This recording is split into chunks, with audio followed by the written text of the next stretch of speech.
Sư Chin. Cái đau á Sư Chin.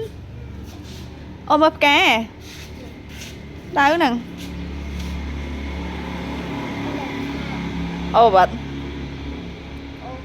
Đã chị với e rồi.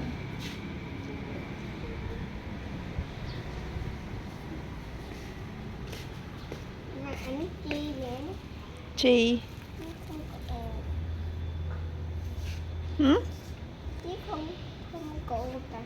Men. Hết mà ô bật đây mới.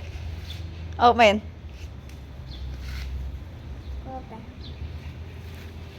Ô men này.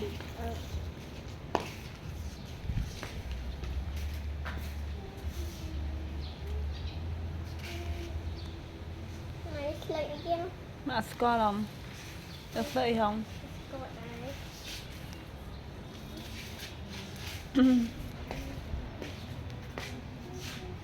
Mà sẽ trên.